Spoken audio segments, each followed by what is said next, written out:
Let's get started. Hello everybody and welcome back to my channel. My name is Maya, aka Maya for the new subscribers and for the returning. Hey girl! Hey girl! Hey girl, it's been a long time. How you doing? As you can see from the title, this video is very much my testimony. I just wanted to share it with someone because God put it on my heart to. I had to speak on the fact that I overcame suicide twice. And let me explain. Sorry, I thought I was just gonna jump into this video and allow things to flow. God, please be with me and speak through me to whoever needs to hear this, because this isn't a normal video. This isn't a normal upbeat situation to where I'm informing someone about something they could purchase or something that they could experience. This is rather a testimony for someone who is experiencing the same things that I have. So I want to change my direction a little bit. Wow. You know what? Things like this, you don't really speak on until you've healed from it. I feel like I am in a sense, but like I want to bawl right now telling you this. And I think it's because I've often avoided my previous self, my past self. Like I look at photos of myself as a little girl and I go, oh, she's so cute. But like, I don't tap into how she must have felt. And I feel like that her upbringing wasn't the worst, but it wasn't what it could have been. Of course, in everybody's situation. In hers, meaning mine, she had limited self-belief. She just wanted to people please.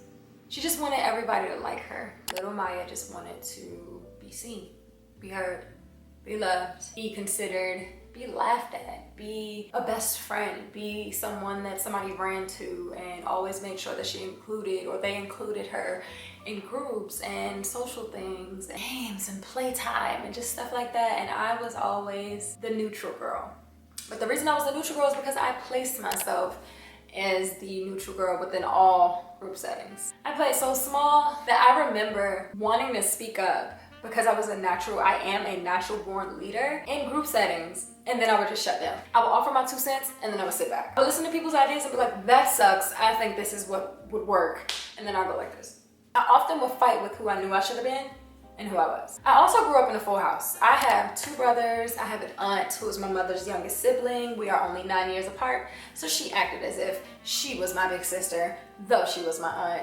I live, of course, with both of my parents. Yes, they were married, and then my grandmother. So me, it's like full house, and I'm sitting here trying to express myself. And no, it's kind of giving Home Alone. The scene where they're packing up to go on their trip, that was my life. I'm having all these thoughts. I'm a young woman. I'm going through things. Hormones. I am going through things. And I can't talk to anybody. So my grandmother bought me a journal. I began to journal, and that's where journaling started to interact within my daily habits, I guess. I would often journal my feelings. They would be random. Good, bad, indifferent, hilariously embarrassing, and then some. And it was to the point where my family would notice me writing and would go in there and intrude into my time, my space, my thoughts. They would take my journal, they would read it to each other, they would laugh. And not just my brothers, but like my parents too, my aunt. So there was no privacy whatsoever. So now fast forward into my adulthood. Here I am, I'm making friends, though I think I am.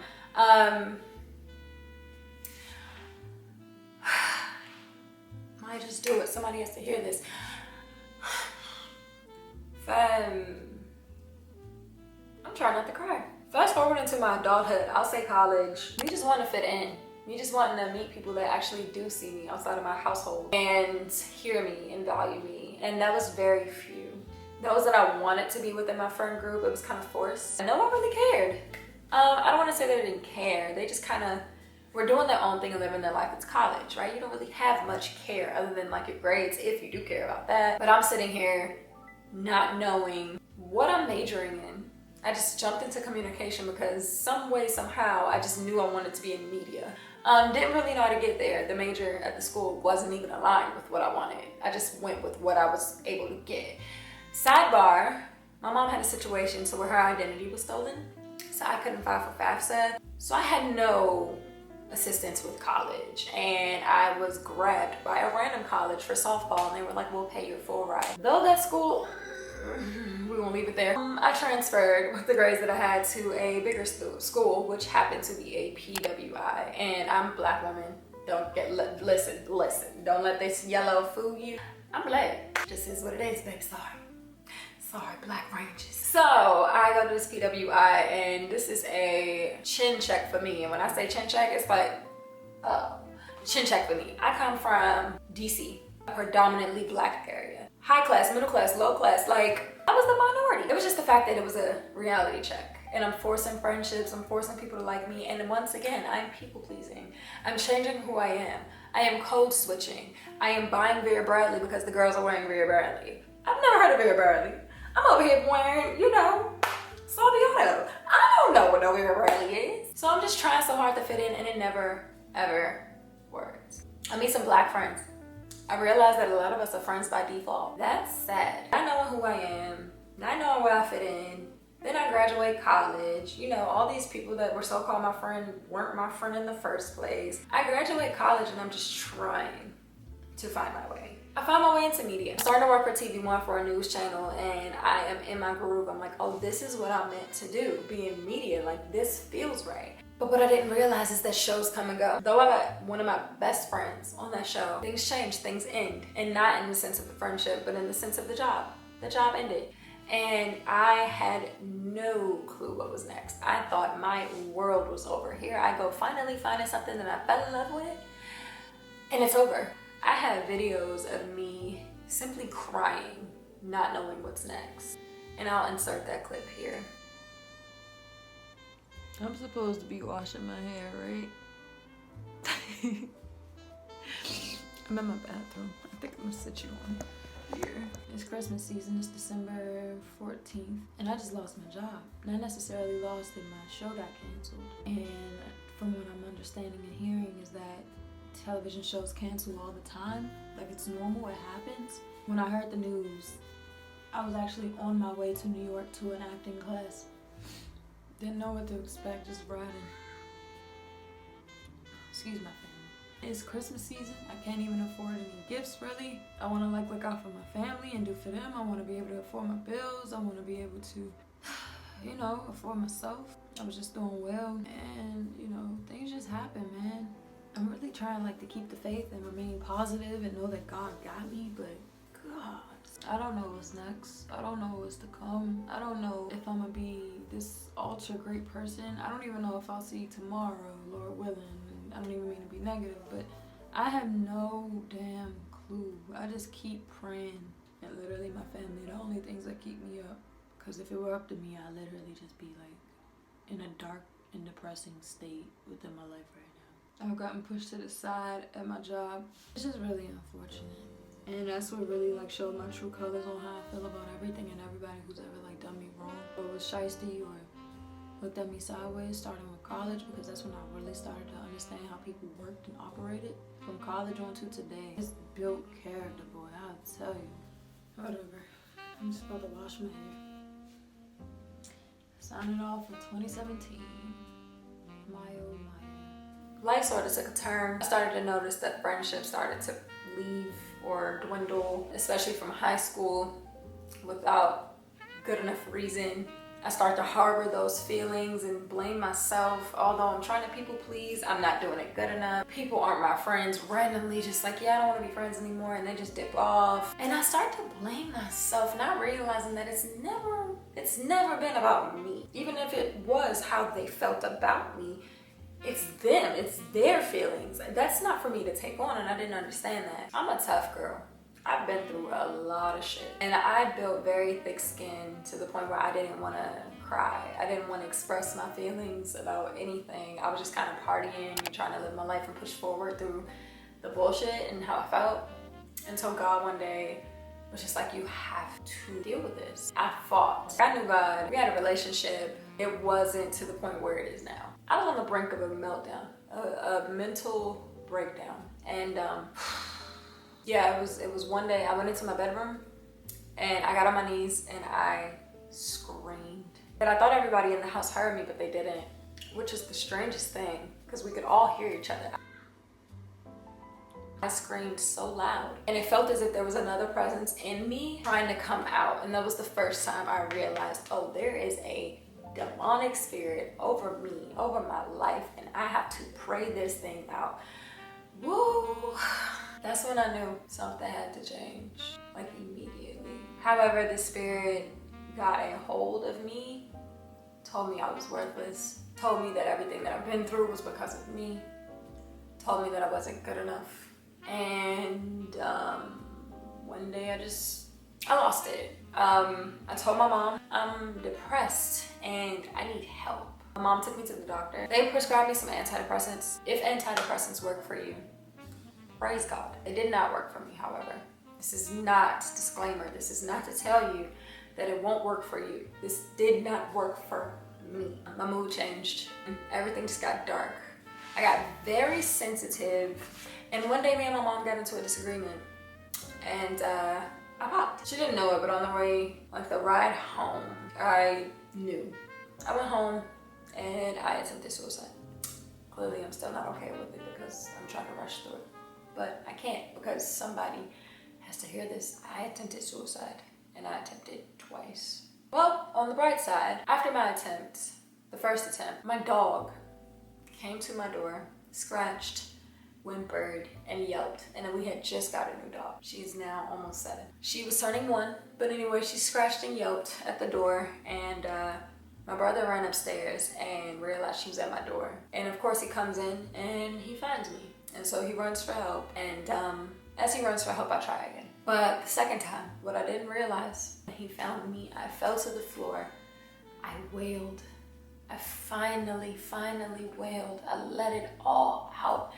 I got rid of all of the pent up emotions that I had just within me, and I cried, not just for me, not just for past me, but I cried to God. I cried due to every generational curse that was placed on me. I cried. I looked up and I saw my entire family standing around me. I didn't even know they were all there. They were all standing there. I didn't know they were off work. I didn't know they were home. I looked and I saw all of my love and support and all that I could have potentially taken away from them. And I cried some more. For that very reason, that I refused to try again. My mom told my brother to take the antidepressants. She told him to flush all of them. I say this to say, because I want you to know that it is okay that you're going through something. It is okay that you are feeling depressed. And the reason I'm saying okay is because it's normal. I don't want you to think that there's something wrong with you. It is an illness, but it is not permanently attached to you. You have to work through it. You have to find a reason to work through it, whether it be somebody else or just for yourself, because you matter that much. You have to fight through it. And I've held on to this story for years, and not a lot of people even know until I guess they watch this video. But I've gone through it a lot. And I'll tell you really quickly, even following up after my attempt, my mother didn't know what to do. She didn't know about therapy. A lot of Black people don't know about therapy. And so my mom called the insurance company. They told her, you better take her to the hospital now, because if you don't, we're calling the police. Pretty much a wellness check. You can't attempt something like that and just think, oh, we're gonna leave you alone and leave you in the house. So no, they tell me I have to go to the hospital. I go to a hospital that does not have a psych ward, and I didn't know it, but God knew. God knew. I go to a hospital, they make me take off everything. All of my clothes, my shoes, they take my shoestrings away from me. And once I was stripped of everything, my eyes was open and I had no one else to call on but God. And I sat there and I screamed, God, why did I do this to myself? Help me. And that's when I knew I never wanted to do that again. They took everything, God. I am stripped. I am vulnerable. I'm behind a curtain in a hallway, in a nightgown, in a hospital gown. No, nothing but underwear. God, help. And God said, I'll get you out of here, but you have to follow through, and you can't do this again. And so I promised. As the woman came to me and she asked me questions, I told her the antidepressants did it. It wasn't me. It wasn't me. I would never do this to myself. It wasn't me. And she said, well, sweetheart, we don't have a psych ward. But what we will have to do is transfer you to another hospital who does have a psych ward. Are you okay? And I said, yes, ma'am. I'm okay. So I went home. I got therapy. It was a Black woman by the name of Sia. Shout out to you. I recommend you find therapy. I recommend you call your insurance company. There's a number on the back of the card. Call your insurance company and you tell them, I need therapy. They will refer you to an office. Do not allow them to just give you a number or tell you that they will follow up with you. Follow up with them. Get that number. Start to plan those meetings with those people, introductory meetings to see if they're good fits for you. Let these offices know what you're looking for. I need a black woman, I need a black man, I need a white woman, I need a white man, Asian, Indian, whatever you need to let them know that. Follow up with them. Do not take no for an answer, because your health matters and you matter. Mental health is so serious, and I don't think that people even see how serious it is. Therapy is very hard to obtain. And that's why I believe in programs that make it easier for people to just talk, to just express themselves, to just get stuff off their chest. However, I need you to follow through, because I know too many people that gave up and said, oh, they didn't follow up with me. It's not important enough. It has to be, because I love myself. I value myself. I cherish myself. There's only one of me, and there's only one of you, and you have to know that. And so this isn't I want to focus on the fact that I almost killed myself. This is I want to focus on the fact that I almost ruined all that could be by just simply giving up. I can't give up. I look like quitting. What do you look like quitting? Pause. Take a deep ass breath. Walk away. Do not end it all. You matter. Let's figure out how to get you help. I'm going to link resources that I know of down in the description box. And if it works for you, it works. And if it doesn't, we'll just keep looking. But I want you to know that you have a sister in me. You have a friend in me. And you are seen, you are heard, you are valued, you are loved. And so am I. And so I thank you for watching this video. I hope that this was very much help for you, just hearing my testimony, and if you were able to relate to it. If you're not, but you know someone that is, or if you're just listening to hear how God came through. Because look at me. I went from these things to this. It can happen for you too. I love you, and I will see you in my next video. Peace.